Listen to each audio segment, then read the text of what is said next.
HSC 27 batch. এই ভিডিওতে আমি শেয়ার করব এমন 10টা উপদেশ যেগুলো আমি 1 বছর আগে জানলে এখন আমাকে রিগ্রেট করতে হতো না। তোমরা যদি না চাও যে 1 বছর পরে তোমাদেরকেও আমাদের মতো রিগ্রেট করতে হোক, তাহলে এই ভিডিওটা দেখো। Hello everyone, I am Nusrat from HSC 26 batch. আর আজকের ভিডিওটা মূলত আমার পুরো 1 বছরের কলেজ এক্সপিরিয়েন্স থেকেই। সো শুরু করা যাক। ফার্স্ট অফ অল, সিলেবাস না বুঝে পড়া, যেটা একদমই করা যাবে না। সবার আগে তোমাকে বুঝতে হবে তোমার সিলেবাসটা আসলে কী। এসএসসি লাইফ যেটা তোমরা পার করে এসছো, আর এখন এইচএসসি লাইফ যেটা কমপ্লিটলি আলাদা। এই এইচএসসি লাইফের পুরো 2 বছর সময়টা তোমাকে কী পড়তে হবে সেই বিষয়ে আইডিয়াটা সবার আগে জরুরি।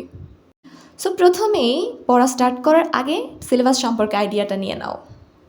আর সিলেবাস সম্পর্কে আইডিয়া নিলেই তোমার ধারণা হয়ে যাবে যে তোমাকে আসলে কতটা এফর্ট দিতে হবে বা কীভাবে পড়তে হবে। নাম্বার 2, কনসেপ্ট ক্লিয়ার না করে পড়া। সো তুমি ইউটিউবের যে কোনো ভিডিওই দেখো না কেন, যার ভিডিওই দেখো, তোমাকে বলবে যে সবার আগে কনসেপ্ট ক্লিয়ার করতে হবে। কনসেপ্ট ক্লিয়ার করে না পড়লে তুমি এইচএসসি হয়তো জিপিএ 5 পাইতেই পারো, যদিও কঠিন, তারপরে তুমি অ্যাডমিশনে গিয়ে ধরা খাবা। দেখো, আমরা যারা এইচএসসি 26, আমাদের আগে তো অনেক বছর শর্ট সিলেবাস ছিল, তো আমরা কনসেপ্টের গুরুত্বটা ততটাও বুঝতে পারি নাই। বাট তোমরা তো আমাদেরকে দেখতেছো, তাই না? সো তোমরা এখন থেকেই কনসেপ্ট ক্লিয়ার করার চেষ্টা করো, তোমাদের কাছে যথেষ্ট সময় আছে। সো এবার নাম্বার 3, আর সেটা হচ্ছে ফ্রেন্ড সার্কেল না বুঝে তৈরি করা। কলেজ লাইফে আসবা, অনেক ফ্রেন্ড থাকবে, অনেক খাইপাই একটা ব্যাপার, এরকম ধারণা সবারই থাকে, আমাদেরও ছিল। বাট সত্যি কথা বলতে কলেজ লাইফে আমার কোনো ফ্রেন্ড নাই। যদিও আমার হাই স্কুলে অনেক অনেক ফ্রেন্ড ছিল, বাট কলেজ লাইফে আমার একটাও ফ্রেন্ড নাই। কারণ আমি এই বিষয়ে অনেক আগে থেকেই সচেতন ছিলাম যে অনেক বুঝে শুনে ফ্রেন্ড তৈরি করতে হবে, আর সেরকম ফ্রেন্ড আসলে পাইও নাই আর করাও হয় নাই। সবাই অনেক সেলফিশ। সো তোমাকে এই বিষয়ে সচেতন হতে হবে যে আসলে তুমি যাকে ফ্রেন্ড হিসেবে অ্যাকসেপ্ট করতেছো সে কি তোমার টাইম ওয়েস্ট করাইতেছে নাকি তোমাকে মানে সময়ের মূল্যটা বুঝাইতেছে। তোমাকে এটা বুঝতে হবে। কারণ একটা প্রবাদ আছে না যে সৎসঙ্গে স্বর্গবাস আর অসৎসঙ্গে সর্বনাশ। So mind it. এবার নাম্বার 4, শুধুমাত্র অনলাইনে পড়া।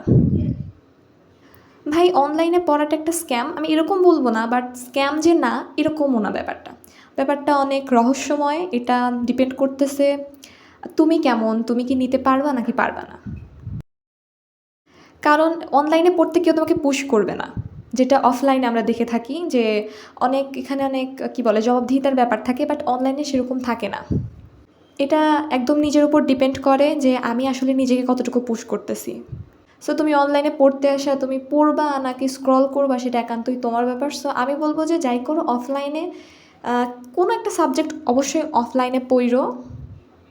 শুধুমাত্র অনলাইনের উপর ডিপেন্ডেন্ট হওয়া আমি এটা সাজেস্ট করবো না কখনোই। কারণ আমি পুরো ফার্স্ট ইয়ার একদম অনলাইনের উপর ডিপেন্ডেন্ট ছিলাম, এখন বুঝতেছি, অ্যান্ড খুব তাড়াতাড়ি হয়তো অফলাইন স্টার্ট করব। আর আরেকটা ব্যাপার যেটা হয় যে অনলাইনে প্র্যাকটিসটা অনেক কম হয়। আমার ক্ষেত্রে আমি একদম ক্লাস চালাই আর সেগুলো করতে থাকি। বই হয়তো কখনো পড়া হয়, বাট নোট করা বা নিজে লিখে প্র্যাকটিস করা এই ব্যাপারটা অনলাইনে আমার একদম হয় না। আর এটা জানি সবার ক্ষেত্রেও এরকমই। সো চেষ্টা করো অফলাইনে রাখার আর কি, যাতে যেখানে তুমি প্র্যাকটিস করতে পারো। কারণ আলটিমেটলি তুমি যা বুঝতেছো সেইগুলো অ্যাপ্লাই করতে পারাটাই হচ্ছে মেইন এক্সামে। সো এবার নেক্সট, সেটা হচ্ছে রুটিন ছাড়া ইচ্ছা মতো পড়া। এই ভুলটা একদমই করতে চাও না। মানে তুমি কলেজ লাইফ স্টার্ট করবে, দেন দেখবে যে তোমার ইয়ার ফাইনাল চলে আসছে, বাট তোমার কিছুই পড়া হয়নি। সো এই ব্যাপারটা যাতে ফেস করতে না চাও, আগে থেকেই একটা রুটিন ফিক্সড করে নাও। টার্গেট নিয়ে পড়ো। ডেইলি টার্গেট নিতে পারো, উইকলি নিতে পারো, মান্থলি নিতে পারো, বাট চেষ্টা করো যে একদম 100% দিয়ে টার্গেটটা ফিল আপ করার। এইটা কিন্তু আমি বারবারই সাবধান করতেছি, কারণ আমি জানি বেশিরভাগ মানুষ এইটাতেই ভুল করবে। আর ট্রাই করো কলেজের সাথে তাল মিলায় চলার, কারণ কলেজে কিন্তু যেভাবেই হোক তোমার সিলেবাসটা কমপ্লিট করে দেবেই তারা টেস্টের আগে। সো তুমি কলেজের সাথে চলার চেষ্টা করো। কলেজে তোমার মনে করো হাফ ইয়ারলিতে একটা চ্যাপ্টার আছে, তুমি বললে না আমি এটা পড়বো না, আমার আর একটা চ্যাপ্টার ভালো লাগতেছে, আমি ওইটা পড়ি। এতে হবে কি যে তোমার এক্সাম খারাপ হবে, রেজাল্ট খারাপ হবে, আর এতে তোমার কনফিডেন্স লেভেল ব্রেক হয়ে যাবে, যেটা অবশ্যই তোমার মনের উপর একটা অনেক খারাপ প্রভাব ফেলবে। সো কলেজে যে চ্যাপ্টারগুলো পড়ে তুমি সেটা কলেজেও পড়ো, নিজে যেভাবেই হোক ভালোভাবে ওইটাই ক্লিয়ার করে নাও, যদি ডিপ্রেসড হইতে না চাও। এবার নাম্বার 6, সেটা হচ্ছে কলেজে রেগুলার না হওয়া। অনেক বড় ভাইয়েরা, অনেক সিনিয়ররা তোমাকে অ্যাডভাইস দেবে যে কলেজে যাওয়ার কী দরকার, কলেজের এক্সাম অত প্রায়োরিটি দেওয়ার দরকার নাই। বাট ট্রাস্ট মি, কলেজ যাওয়া অনেক ইম্পর্ট্যান্ট। কারণ আমার যে ফ্রেন্ডগুলো, আমার কিছু ফ্রেন্ড আছে, ফ্রেন্ড বলতে ক্লাসমেট আর কি, ওরা রেগুলার কলেজে গেছে এবং রেজাল্টও অনেক ভালো করছে আমার থেকে। সো আমি কলেজে না যাই কী হয়েছে, বাসায় তেমন পড়া হয়নি, কারণ এখানে তো জবাবদিহিতা তেমন একটা থাকে না। সো আমি সাজেস্ট করব যে রেগুলার না হলেও আপাতত কিছুদিন গিয়ে দেখো যে আসলে কী কী শেষ করছে, কোথায় কী পড়াইতেছে। আর একটা ব্যাপার যে কলেজের এক্সামগুলোতে যেহেতু কলেজের টিচারাই মার্ক দেয়, খাতা দেখে, তো ওনারা কীভাবে চায় যে তুমি কীভাবে খাতাটা রিপ্রেজেন্ট করো, কীভাবে লেখো, এই বিষয়গুলো জেনে নেওয়া ভালো। না হলে অবশ্যই মার্ক কাটবে আর পরে রেজাল্টের পরে দেখবা যে তুমি ডিপ্রেসড। সো কলেজে রেগুলার যাওয়ার ব্যাপারটা প্রথম থেকে স্টার্ট করো। এবার নাম্বার 7, সেটা হচ্ছে ফার্স্ট ইয়ারকে হালকাভাবে নেওয়া। এইটা করতে যায়ও না, কারণ এইচএসসি লাইফের মূল টাইমটাই হচ্ছে তোমার ফার্স্ট ইয়ার। দেখবা যারা ফার্স্ট ইয়ারে ভালো করে তারা অটোমেটিক্যালি হচ্ছে এইচএসসি বা অ্যাডমিশনে ভালো করে। কারণ ফার্স্ট ইয়ারের পরে যে টাইমটা থাকে ওইটা টাইম না, ওইটা হাওয়ার গতিতে যায়, আলোর গতিতে যায়। আর তখন যখন দেখবা যে তুমি আসলে কিছুই পড়ো নাই, তখন ওই প্রেশারেই তোমার ব্রেন আর কিছু নেবে না। তুমি যতই পড়ো না কেন, ওইটা ফার্স্ট ইয়ারে রিল্যাক্সে যতটা নিতে পারছে, এই মোমেন্টে অতটা নিতে পারবে না। সো যদি চাও যে না আমি প্রেশার লেস থেকে একদম ভালোভাবে পড়বো, তাহলে ফার্স্ট ইয়ার থেকেই পড়ো। কলেজে যা পড়ে তাই পড়ো, কলেজের সিলেবাসই কমপ্লিট করো। তুমি দেখবা অন্যদের থেকে অনেকটা এগিয়ে থাকবা। অনেক জায়গায় অনেকে বলবে যে একদম ফার্স্ট ইয়ারেই ফুল সিলেবাস শেষ করে দিবি এরকম, বা শেষ করে ফেলো যাতে পরে প্রেশার না হয়। ভাই পারবা না। ওই প্রেশার নিতে যা হবে কি যে তোমার দেখবা 0% কমপ্লিট হয়েছে। সো যেভাবে কলেজের যে সিলেবাসটা দিবে ওখানে দেখো কোন কোন চ্যাপ্টার আছে, অনেক ভালোভাবে পড়ো যাতে কনসেপ্ট নিয়ে পরে আর ভাবতে না হয়। নাম্বার 8, বই না পড়া, মেইন বইটা না পড়া। ভাই এইচএসসি বলো বা অ্যাডমিশন বলো, সব প্রশ্ন বই থেকেই করে। ট্রাস্ট মি, বই থেকেই করে। তুমি দেখতে পারো যে কোনো জায়গায় অ্যানালাইসিস দেখলেই বুঝবা যে সব প্রশ্ন বই থেকেই আসে, যেগুলোতে রেফারেন্স দেওয়া আছে। সো গাইডই, তুমি গাইড থেকে গাইডেন্স নিতে পারো, বাট তোমাকে ফলো করতে হবে তোমার মেইন বই। সো নিজের মেইন বইটা ভালোভাবে পড়ো, দেখবা অনেক অন্য সবার থেকে অনেক বেশি আগে আসো তুমি। বইয়ের বাইরে থেকে কিচ্ছু আসে না ভাই, কিচ্ছু আসে না।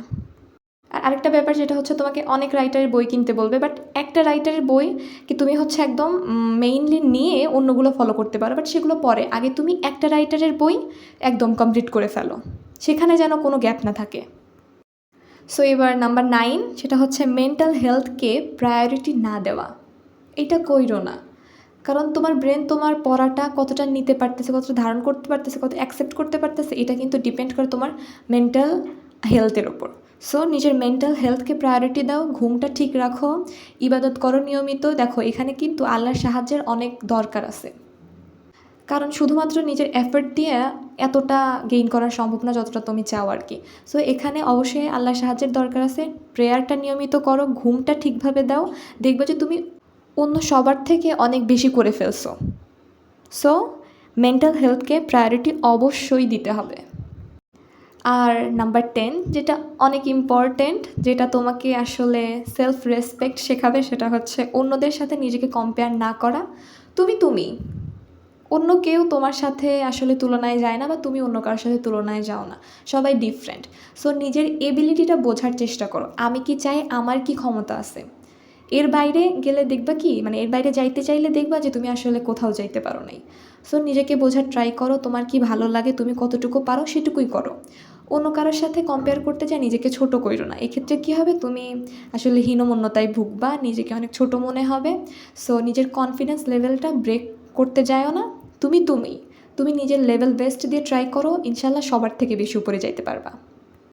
আসলে আমি এই ব্যাপারগুলো হয়তো জানতাম, বাট এইভাবে নিজের লাইফে অ্যাপ্লাই করার মতো বুঝি নাই আর কি, যেগুলো অ্যাপ্লাই করা দরকার। যেমন আমি কনসেপ্ট ক্লিয়ার আগে থেকে করি নাই, এখন অনেক প্রবলেম হচ্ছে, আর এখন কনসেপ্ট ক্লিয়ার করার মতো সময়ও নাই। দেন তবে একটা বিষয় বুঝছিলাম, যেটা ফ্রেন্ড সার্কেলের ব্যাপারটা, আমি এই বিষয়ে অনেক সচেতন ছিলাম প্রথম থেকেই, আলহামদুলিল্লাহ। অ্যান্ড দেন অনলাইনে পড়ার ব্যাপারটা বুঝি নাই, এখন রিগ্রেট করতেছি। টার্গেট নিয়েও পড়ি নাই, কলেজেও রেগুলার যাই নাই। দেন ফার্স্ট ইয়ারকে অনেক হালকাভাবে নিয়েছিলাম, বই পড়ি নাই। আর এগুলাই আসলে আমার লাইফের ফার্স্ট ইয়ারের ভুল, যেগুলো আমি চাই না যে অন্যরা করে রিগ্রেট ফিল করুক পরে, তাই তোমাদের সাথে শেয়ার করা। আই হোপ যে ভিডিওটা তোমাদের জন্য অনেক হেল্পফুল হবে। সো কী চাও, আসলে তোমাদের কী দরকার তোমরা আমাকে জানাতে পারো। আমি চেষ্টা করব নিজের 100% দিয়ে হেল্প করার জন্য আমার নিজের রিয়েল লাইফ এক্সপিরিয়েন্স থেকে। সো ভিডিওটা দেখার জন্য অনেক ধন্যবাদ। ইনশাল্লাহ নেক্সট ভিডিওতে আবার দেখা হচ্ছে। সে অবধি আল্লাহ হাফেজ।